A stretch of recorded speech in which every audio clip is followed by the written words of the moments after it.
Melody की मिठास और भारत की टॉफी मेलोडी टॉफी की जो मेलोडी बेटा वो एक खाई में उतर रही है अपनी जान पे रिस्क लेके, सिर्फ साफ पानी के लिए। उस गांव में पानी नहीं। बताइए, जिन बच्चों के पास साफ पीने का पानी नहीं है, हम उम्मीद करते हैं कि वो बच्चे भारत देश का भविष्य लिखेंगे।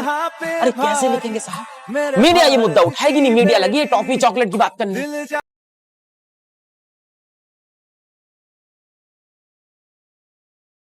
भारत पहले देशभक्तों का देश हुआ करता था, फिर आया अमृत काल।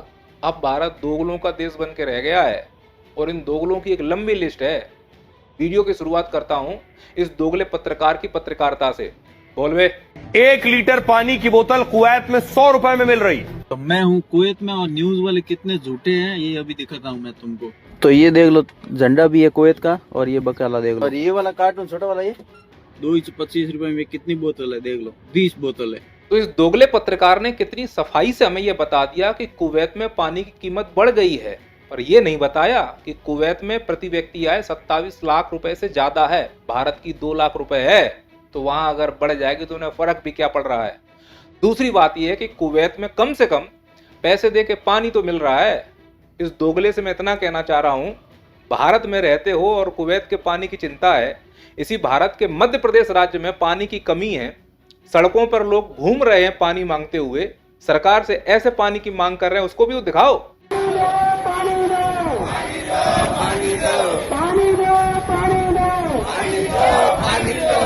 देख रहे हो कितनी किल्लत है पानी की, लेकिन दोगलों के पास टाइम ही नहीं है। इसका दुष्परिणाम क्या होगा कि अगर इस प्रकार की न्यूज को तुम कवर नहीं करोगे तो मध्य प्रदेश के सीएम मोहन यादव पर यह खबर नहीं पहुंच रही है, इसीलिए इनको पानी नहीं मिल रहा है। ऐसे पत्रकारों को मैं तो कहता हूं, मोहन यादव जी से, इनको देशद्रोही पत्रकार घोषित कर देना चाहिए, जिनको कुवैत में पानी की कमी की चिंता है, लेकिन मध्य प्रदेश में जो पानी की किल्लत है उसकी न्यूज दिखाने की इन्हें चिंता है ही नहीं। तो हुए ना दोगले। मध्य प्रदेश की जनता प्यासी है, सरकार पानी तक नहीं दे पा रही है। इसके पीछे के मैं 3 कारण समझ पाया हूँ। पहला कारण मुझे ये लग रहा है कि शायद सरकार जनता को इसलिए पानी नहीं दे रही है, कहीं पानी देने के कारण जनता जबलपुर बरगी डैम की तरह उसमें डूब के मर ना जाए। दूसरा कारण शायद इसलिए पानी नहीं दिया जा रहा है कि कहीं जनता को पानी दे दें और ये इंदौर के भागीरथपुरा वालों की तरह पी के मर ना जाए। और तीसरा कारण ये भी हो सकता है कि मोहन यादव को पता ही ना हो, क्योंकि ये दोगले पत्रकार तो ये दिखा रहे हैं कि कुवैत में पानी की कमी है, उन्हें ये दिखाया ही नहीं कि मध्य प्रदेश में भी पानी की कमी है। तो हमारे लिए पानी की कमी है, इसका मुद्दा उठाने का इनके पास टाइम नहीं है। लेकिन जब खुद के यहाँ बिजली चली गई, खुद बिजली की कमी महसूस हुई, तो बेशर्मों की तरह सोशल मीडिया पर ऐसे वीडियो बनाकर डाल दिए। लाइट नहीं है और 24वें फ्लोर पर फिलहाल मैं सीढ़ियाँ चढ़ के पहुँच गई हूँ, लेकिन हर तरफ बहुत मुसीबत है। 22वें फ्लोर पर। चित्रा जी, जिस अंधकार में तुम रह रही हो ना, 2 मिनट में घबरा गई, तुम्हारा मेकअप छूट गया। इसी अंधकार में भारत की 80% आबादी जी रही है, फिर वो चाहे बिजली की कमी को लेकर हो, पानी की कमी को लेकर हो, स्वास्थ्य की कमी को लेकर हो या शिक्षा की कमी को लेकर हो। तुम्हारे पास टाइम नहीं है इन मुद्दों को उठाने का, और तुम थोड़ा सा चढ़ के इतना थक गई हो, तुमको लग रहा है कि भारी भरकम काम करना पड़ रहा है, शिकायत करने लगी। सोचो उनका जो गड्ढे में उतरकर ऐसे पानी लेके ऊपर आ रहे हैं।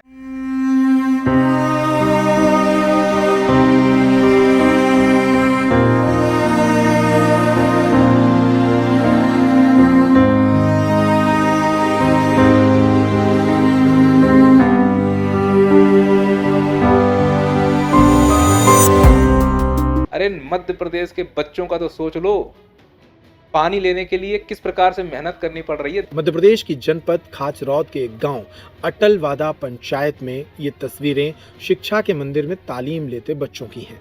इन बच्चों को जानवरों की तरह पानी पीने को मजबूर होना पड़ रहा है। अरे धिक्कार है उन सरकारों को और थू है ऐसी व्यवस्था पर जो पानी को भी उपलब्ध नहीं करा पा रही है और अपने आप को कहते हैं कि हम 2047 तक विकसित हो जाएंगे।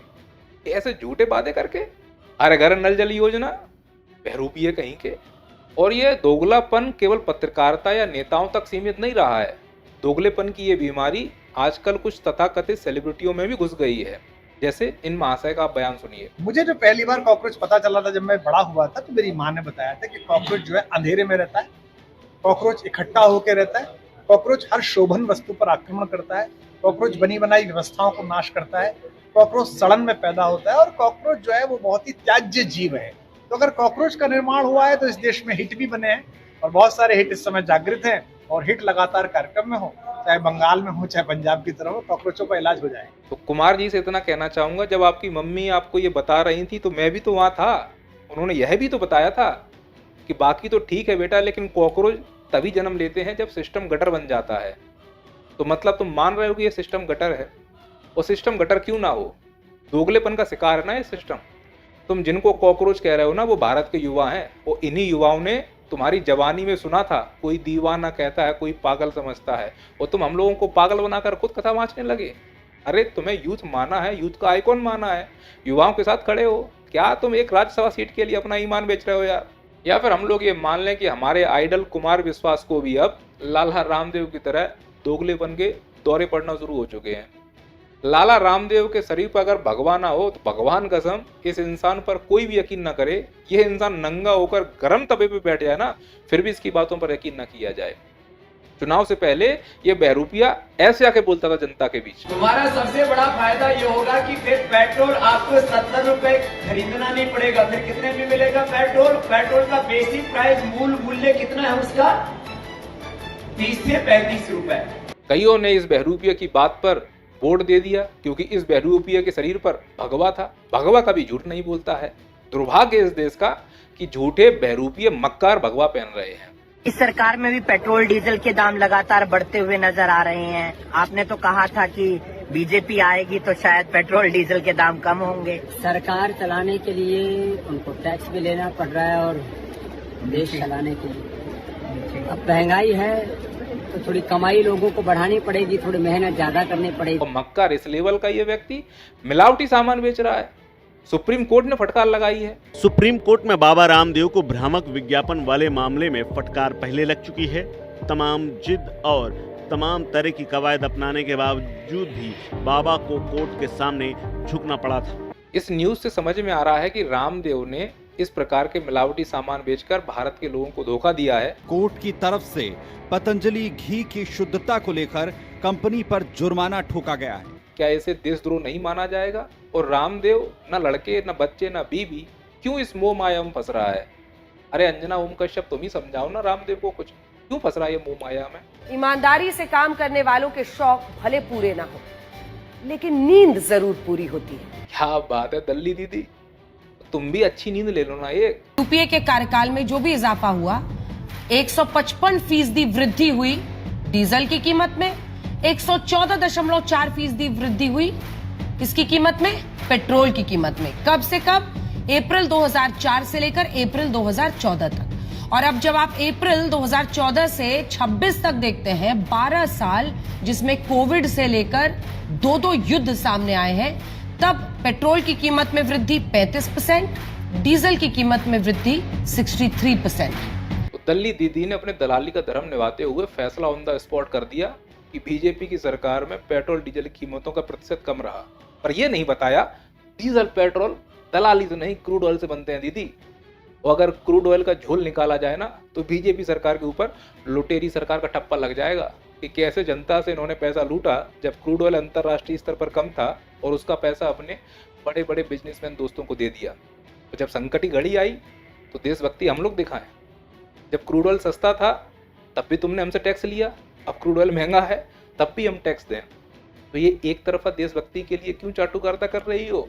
और एक मिनट के लिए मान लेते हैं कि ईरान युद्ध की वजह से भारत में डीजल पेट्रोल बाधित हो रहा है, इसीलिए चाटुकार पत्रकार सरकार से सवाल नहीं पूछ रहे हैं, सरकार की आलोचना नहीं कर रहे हैं। पर मैं चाटुकार पत्रकारों से इतना पूछना चाह रहा हूं, और जो मध्य प्रदेश में पानी की सप्लाई नहीं हो पा रही है, क्या इसके लिए भी ईरान जिम्मेदार है? अरे यहां तो सरकार से सवाल पूछ सकते हो, और यहां नहीं पूछ पा रहे हो तो कम से कम ये सवाल तो पूछो कि नीट का पेपर लीक कैसे हुआ? 2024 में भी हुआ था, 25 में भी हुआ और 26 में भी हुआ। क्या इसके पीछे भी ईरान युद्ध जिम्मेदार है या पाकिस्तान का हाथ है? सुनने में आ रहा है जो रीनीट होने वाला है जून में, उसका पेपर भी लीक हो गया है। खबर सुनिए। ये सवाल इसलिए क्योंकि ऐसे कई टेलीग्राम चैनल का खुलासा हुआ है जो ये दावा कर रहे हैं कि उनके पास रीनीट परीक्षा के तमाम सवाल हैं जो 21 जून की परीक्षा में आने वाले हैं। क्या इसके लिए भी ईरान युद्ध जिम्मेदार है? अरे स्पष्ट दिख रहा है कि सिस्टम सड़ा हुआ है। जो ऊपर मंत्री बैठे हैं वो निकम्मे और अयोग्य हैं। 22 लाख बच्चों का भविष्य खतरे में है। कौन सा ऐसा एग्जाम है किसी राज्य का जो अच्छे से हो पा रहा है? बिहार में बच्चे लाठियां खा रहे हैं, राजस्थान में एसआई का बच्चा रो रहा है, यूपी लेखपाल का बच्चा रो रहा है, मध्य प्रदेश में एमपीपीएससी का बच्चा 87-13 आरक्षण का अभिशाप झेल रहा है। मध्य प्रदेश से लेकर पूरे भारत का कौन सा राज्य है जहां बच्चा खुश है, मुझे बता दो। फिर भी अगर तुम चाटुकारिता करने में लगे हुए हो तो तुम्हें दोगला कहा जाएगा, तुम्हें देशद्रोही कहा जाएगा। और इतना ही नहीं, अगर तुम्हें दोगलेपन का सुपरलेटिव डिग्री देखना है तो हाल ही में जो सीबीएसई में टेक्निकल ग्लिच हुआ है उसको लेकर जो शिक्षा मंत्री ने बयान दिया था, पहले उसे सुनो। आज director IIT Madras to look into the technical glitch. IIT Kanpur and IIT Chennai, IIT Madras will look into the technical glitch. ये है दोगलेपन का सुपरलेटिव डिग्री। ऐसा क्यों बोल रहा हूँ? याद है दिल्ली में एआई समिट हुआ था। उस एआई समिट में गलगोटिया यूनिवर्सिटी बहुत प्रसिद्ध हुई थी।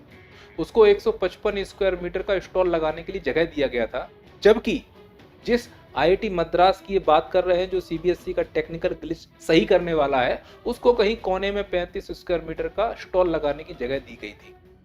अब मैं पूछना चाह रहा हूं, इसे दोगलापन कहा जाएगा कि नहीं कहा जाएगा? एआई समिट में 155 स्क्वायर मीटर वाले गलगोटिया यूनिवर्सिटी से क्यों नहीं कहा कि तुम इस टेक्निकल ग्लिच को ठीक करो?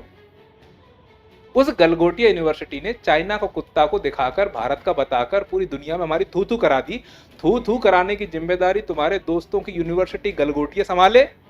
और भारत की जब इज्जत बचाने की बात आए, टेक्निकल ग्लिच को सुधारने की बात आए, तो आईआईटी मद्रास याद आ गई, जिसको तुमने कहीं कोने में स्टॉल दिया था। अरे दोगलो, ना तो ऐसे मंत्रियों की आंखों में पानी होता है और ना ही ऐसे मंत्रियों की सरकारों के राज्यों में पानी होता है। तभी तो मध्य प्रदेश में जनता सड़कों पर पानी के लिए घूम रही है। और जो ये बच्चे रस्सी पकड़कर पानी ऊपर चढ़ा रहे हैं, गंदा पानी ले जा रहे हैं, ये गंदा पानी पिएंगे, इस गर्मी में इनको हैजा जैसी बीमारी होगी। और मध्य प्रदेश में सरकारी हॉस्पिटल की हालत तो आपको मालूम ही है। वो इंदौर का एमवाय वहाँ नवजात बच्चों को चूहे कुतर कर खा गए, मार डाला था। ऐसी तो स्वास्थ्य की व्यवस्था करके तुमने रखी हुई है। तो सोच कर देखो कि हम किस चीज की मांग करने वाले हैं और ये हमें क्या तक नहीं दे पा रहे हैं। विश्व गुरु बनाने का सपना दिखाया था, 2047 में विकसित बनाने का सपना दिखाया था, तुम पानी नहीं दे पा रहे हो हमको, बाकी तो सब छोड़ो। तो आप लोगों ने मंदिर मस्जिद हमें बहुत दे दिए हैं, जातिगत घृणा बहुत दे दी है, धर्म की घृणा बहुत दे दी है। प्रभु अब व्यवस्थाएं दे दो, सुविधाएं दे दो। मध्य प्रदेश में ना ढंग का कोई अस्पताल है, ना ही कोई सरकारी स्कूलों की व्यवस्था ठीक दिख रही है। बड़े बड़े प्राइवेट हॉस्पिटल खुले हैं, उनको अगर निकाल के देखो तो इन नेताओं के, उनके लड़कों का उसमें पार्टनरशिप निकलेगा। मैं लिख के दे रहा हूँ, करा लो जांच। नहीं तो भारत के सभी नेताओं की जांच हो जाए, सबके सब देशद्रोही निकलेंगे।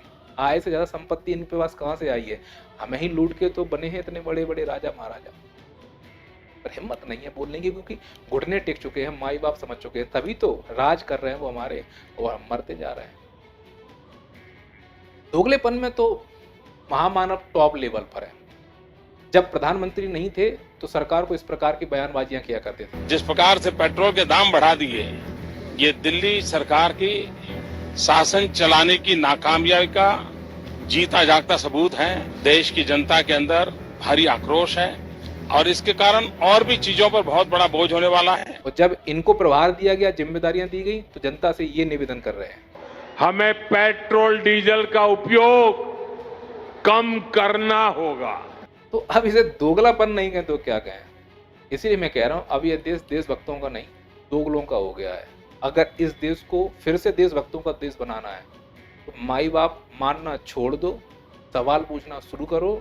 नहीं तो अब वो समय आ गया है कि पानी के लिए तो तरसा ही रहे हैं, सांस के लिए भी तरसा देंगे। चलते अगले वीडियो में। जय हिंद, जय भारत। देखिए, महंगाई के लिए डीजल पेट्रोल के जो दाम हैं, इसको बढ़ा दिए जाते हैं। आसपास के देशों में देखिए कितने सस्ते के टाइम पे नहीं बढ़ेंगे दाम? बढ़ेंगे नहीं, घटेंगे। कैसे घटेंगे? घटेंगे, घटाएंगे हम लोग। पेट्रोल के दाम कम हुए कि नहीं हुए? डीजल के दाम कम हुए कि नहीं हुए? आपका फायदा हुआ कि नहीं हुआ? अगर मोदी का नसीब देश की जनता के काम आता है तो इससे बढ़िया नसीब की बात क्या होती है? गजब टू भी बाजा।